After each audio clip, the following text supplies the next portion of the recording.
Aujourd'hui, nous commençons. Chez Bill, Luna interrompt la conversation de Katie avec Bill et évoque l'ennui que la vie de Will deviendrait s'il mettait enceinte d'Electra à sa place. Katie insiste sur le fait que Will aime Electra et non Luna.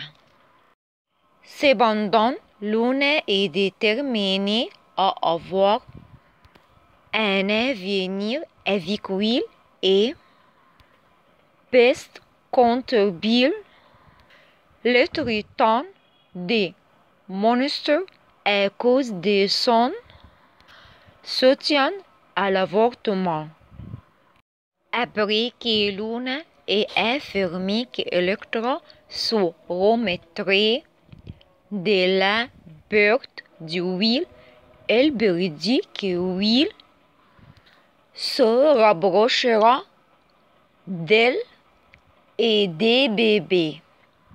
Luna pense qu'elle sera une épouse formidable pour Will, mais Katie se met en colère et prévient que cela n'arrivera jamais.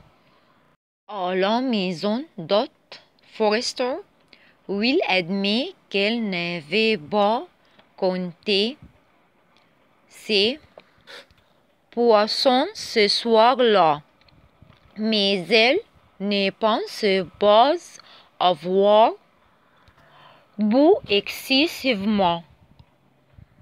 Bien que Will puisse normalement supporter l'alcool, elle rebondit et dit qu'il a dû l'aider à rejoindre la chambre d'amis. Will regrette qu'Electra ait quitté la fête car tout aurait été différent. Electra commence à s'inquiéter, mais Will continue son histoire et admet que quelqu'un est entré avec son masque de Bluetooth dans la soirée. Après qu'Electra lui ait demandé qui c'était et c'est qui s'était passé, elle se demande si Zend ou Anastasia n'auraient pas voulu embêter Will. Cependant, Will confirme que ce n'est pas le cas et précise que la personne qui est entrée dans sa chambre l'a piégée intentionnellement.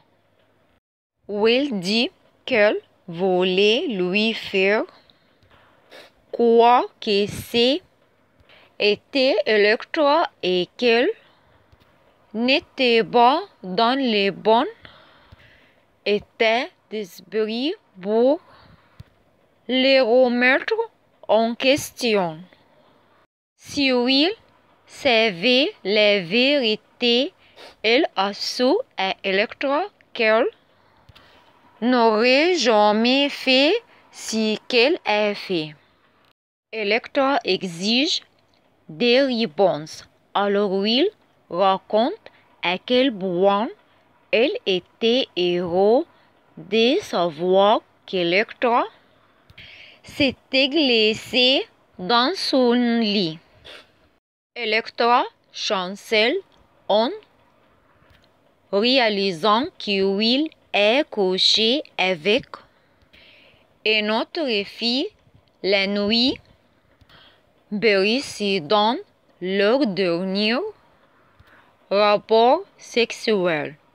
Will, lui, répète sans cesse combien elle est désolée, tandis qu'elle pleure. Et il giardino. Sheila se souvient des moments passés avec Luna et se souvient avoir pensé que son bébé Spencer était une carte de sortie de prison.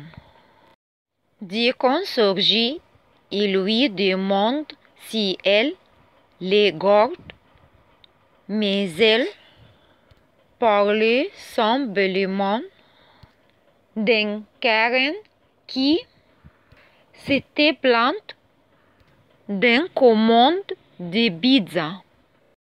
Comme Sheila est distraite, Deacon l'interroge avant de parler à Luna. Sheila parle de Luna qui vit dans son cœur, mais Deacon sent qu'elle doit accepter sa disparition. Deacon suppose que Sheila ne veut surtout pas laisser Luna partir.